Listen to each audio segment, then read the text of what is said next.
Atender o Lucas aqui na linha 3. Olá, Lucas.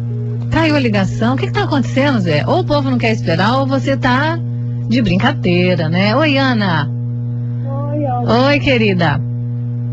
Boa tarde, doutor. Na verdade, a minha pergunta ela não é sobre próstata, mas eu posso fazer a minha pergunta? Pode sim. O doutor é um especialista no trato urinário aqui. Inclusive, para mulheres, ele esclarece muitas dúvidas também com total propriedade. Diga aí.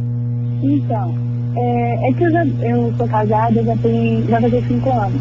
E eu já tenho 3 anos sem uma última preservativa e até o momento eu não consegui engravidar. Aí meu marido fez o esternograma e deu 53% de imóveis. Aí só que ficou assim, querendo ver se eu tenho alguma coisa, mas também não passem para investigar ele. Por que não investigam ele, ou se tem algum tratamento para melhorar os espermatozoides? Eu queria que ele falasse mais sobre isso. Seu nome, por favor? Ana. Ana. Veja bem, Ana, a infertilidade, né, ela é presente em 15% quando a gente estuda a população de uma maneira geral. Uma boa parcela dessa infertilidade é de fator masculino. Uma outra parcela é de fator feminino. Então, quando a gente está diante de um paciente infértil, eu como urologista, a gente normalmente atende os homens, a gente sempre procura que a mulher também vá ao ginecologista para fazer a investigação. Porque às vezes um pequeno problema seu em relação à fertilidade, com um pequeno problema dele, isso aumenta o problema. Então, quando você tenta ter filhos durante esse período e não consegue, mesmo o seu marido tendo história anteriores de gravidez, se ele já foi casado, já teve filho com outras mulheres, ele precisa fazer. Porque o diagnóstico de infertilidade não é um diagnóstico laboratorial, é um diagnóstico clínico. Então, um casal que tem mais de 6 meses de relações sexuais sem o uso de qualquer método contraceptivo e não consegue engravidar, esse casal é um casal infértil. E tanto o homem quanto a mulher precisam ser investigados. A principal causa de infertilidade do fator masculino é a varicocele, que é uma dilatação das veias da bolsa escrotal. Então, necessariamente, seu marido precisa procurar o urologista também para fazer uma investigação e você, pelo seu lado, com o seu ginecologista. E muita atenção, casal, né, doutor? Porque sempre tem um querendo responsabilizar o outro. E é bom que essa investigação parta dos dois, que um possa acompanhar o outro na especialidade aqui em questão, né? Para tentar descobrir o problema juntos. E tem muitos recursos também para os casais inférteis, né? Em termos de fertilização in vitro e etc. Vocês podem escolher qualquer técnica ou mesmo adoção. Tem tanta coisa que a gente pode lançar mão, não é? Bom, vamos falar aqui com o Luiz na linha 3. Olá, Luiz. Olá, boa tarde. Boa tarde. Boa tarde para todo mundo aí. É o seguinte, doutor, o senhor já respondeu mais ou menos o que eu queria perguntar, que o doutor Luiz fez a pergunta mais ou menos que eu iria fazer. É o seguinte, a recidiva já que ele se referiu à colocação do seu colega, né, doutor Luiz, que falou conosco há pouco, ele deve estar se referindo à recidiva do tratamento do laser, né? Exatamente. Veja bem, você é submetido à intervenção cirúrgica, faz a cirurgia laser e todo ano o homem precisa continuar fazendo a prevenção do câncer de próstata. O homem que foi submetido a qualquer tipo de cirurgia para o tratamento da doença benigna possui a mesma chance de desenvolver um câncer de próstata do que um que não foi operado. E a próstata, todos nós sabemos que ela aumenta sempre com o passar dos anos. Isso é uma doença inerente ao envelhecimento do homem. Então, respondendo diretamente à pergunta dele, o sujeito que fez uma cirurgia de próstata, ele pode ter um novo crescimento prostático, isso determinar um novo quadro obstrutivo e num período de tempo que a gente estipula entre 10 e 15 anos, ele precisar ser abordado de novo. Começo a entender porque alguns homens dizem, eu fiz os meus exames e eu estou com a próstata de um menino, assim, meio envaidecido com aquilo, então tá explicado, né, doutor? Ou seja, ele está dizendo, eu estou muito jovem, muito bem. Verdade. Então o tamanho está proporcional também à idade e certamente ao tipo físico de cada um, ou não?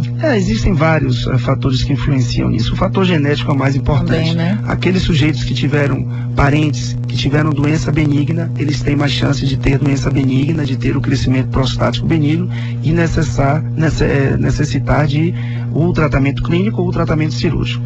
E aqueles que tiveram na família câncer de próstata, eles possuem 3 a 5 vezes mais chance de ter um câncer de próstata também. Ok. Paulo Roberto na linha 2. Oi, Paulo. Paulo. Alô, Paulo. Paulo Roberto, você vai falar ou não vai? Alô, Paulo. Paulo Roberto. Alô. Oi, Paulo Roberto, tô te esperando. Paulo Roberto, boa tarde. Boa tarde, minha amiga. Queria fazer uma pergunta ao doutor Maurício. Vamos lá. Que cobre de sombra todos os homens. Realmente, após a retirada da próstata, mesmo com essas técnicas mais modernas, realmente o homem perde o libido e perde a ereção, doutor? Você deve estar se referindo, Alberto, ao câncer de próstata, a retirada, o que a gente chama de prostatectomia radical. Quando você faz uma prostatectomia radical, você tem, de uma maneira geral, existem fatores prévios à cirurgia que determinam isso. Exemplo, um sujeito diabético, um sujeito previamente portador de disfunção erétil, esse paciente tem uma chance muito maior de ter disfunção erétil, o que a gente conhece como impotência. Num paciente previamente rígido, que não é portador de disfunção erétil, que é submetido a uma prostatectomia radical, que, repito, é uma cirurgia para o tratamento de câncer de próstata, ele tem, de uma maneira geral, 50% a 60% de chance de cursar com disfunção erétil. E aí de vários graus. Existe o grau leve, que é aquele sujeito que percebe uma queda da sua parte sexual, mas que consegue mantê-la. Existe o grau moderado, que são os pacientes que precisam utilizar de medicamentos por via oral ou por injeções para restabelecerem a potência. E existem os pacientes que têm disfunção erétil grave após a cirurgia. E esses pacientes, existe o recurso da prótese peniana, ok? Ok, eu vou até trazer aqui uma dúvida de um ouvinte que relatou na terça-feira, quando a doutora Gilda Fugos esteve aqui, ele se submeteu, inclusive, a essa cirurgia de retirada da próstata, né, de um câncer, e teve, consequentemente, o problema da impotência sexual e vinha fazendo um tratamento, inclusive com o médico de São Paulo, se não me engano, que ele relatou aqui, à base dessas injeções, que ele consegue manter a ereção, consegue manter a vida sexual dele também ativa, doutor. Em termos de tratamento, para quem teve que passar por uma cirurgia dessa, existem recursos? Sim, sem dúvida, sem dúvida. A gente sempre costuma dizer o seguinte: após uma cirurgia de prostatectomia radical, o sujeito só não volta a ter uma vida sexual se ele não quiser. Obviamente, em algumas circunstâncias, ele vai precisar de uma ajuda, com medicamento, por via oral, medicamento injetável. Ele citou exatamente isso, algumas injeções, acho que diretamente no pênis ou qualquer coisa do tipo. Exato. Existem 3 drogas que são utilizadas para esse tipo de injeção e o mix delas também. São a papaverina, a fentolamina e a prostaglandina. Existem formulações específicas para isso, existe a nível comercial. Então, assim, não é difícil, é fácil obtê-las, é fácil utilizá-las, a gente sempre orienta como é que se utiliza. E praticamente qualquer paciente pode, se tiver intenção de restabelecer a função erétil, ele pode utilizar dessas substâncias. Que maravilha. Não que a vida perca o sentido depois que você passa por um problema desse, né? Mas é muito bom as pessoas terem vida sexual ativa, um sexo de qualidade, é muito bom para a vida da pessoa, é muito bom para a vida do casal, né? E quando nós falamos de longevidade, doutor, esses cuidados têm que ser redobrados, né? Que legal se a gente puder envelhecer mesmo com autonomia, com vida sexual ativa e outras coisitas más. Eduardo, me aguarde um pouquinho que eu vou falar com o Rodrigo na linha 3. Olá, Rodrigo. Oi, boa tarde a todos. Boa tarde. Gostaria, por gentileza, de fazer uma pergunta ao doutor e que ele, por favor, orientasse. Tá. Eu tenho um cálculo de 0,6 no rim direito.